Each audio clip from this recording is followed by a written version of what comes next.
তুমি আমাকে ভালোবাসো না? টুপি ওই হচ্ছে মোড়ে আর তাড়াহুড়োতে চলে গেছি, আমি আগের দিয়ে নিয়ে রেখে দিই। সকাল সকাল ব্লগটা চালু করলাম, আবার ডিউটি পড়ে গেছে মেয়েকে আনার। মেয়েকে আনতে যাচ্ছি।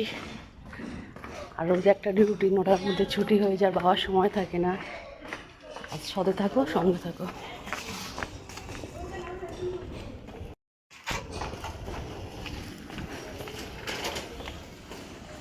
আর এদিকে দেখো গুটি গুটি পায় কিন্তু আবার চলে এলাম মেয়ে স্কুলের সামনে। সেদিনকার আবার কিন্তু খুব ঠান্ডাও পড়েছিল, যার জন্য আমাকে স্টোলটা নিয়ে মাথায় ঢাকতে হয়েছিল। সহজে মাথায় ঢাকি না, কিন্তু এত ঠান্ডা হাওয়া দিচ্ছিল ভোরের দিকে, তাই জন্য মাথা ঢাকতে হলো।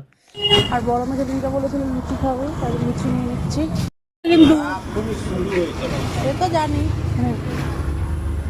কারণ আমার সেদিনকে বলেছিল নিয়ে যেতে, আর তাড়াহুড়োতে চলে গেছি, আমি আগের দিয়ে নিয়ে রেখে দিই।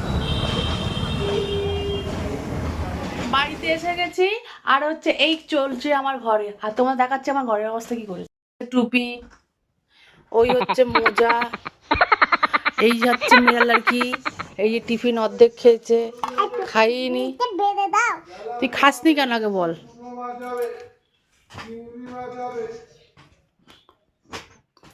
আর খাবি না?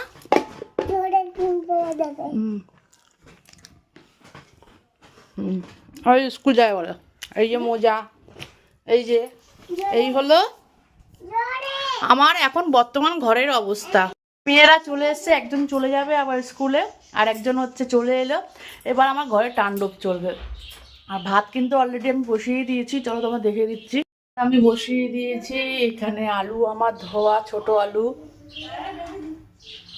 আর গরম জল মেয়ের অধীর হয়ে গেছে। বাবা কিন্তু মাছটা আনলেই তোমার রান্নাটা বসিয়ে দেবো। তো চলো ছোট মেয়েকে আবার স্নান টান করিয়ে দিই। 2000 years later. আর এখন যাচ্ছি আমরা আগুন পোয়াতে। চলো যাবো।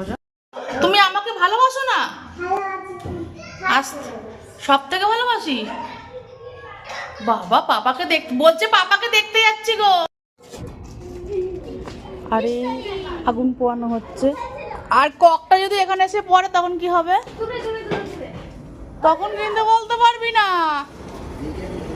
যে পড়েছে।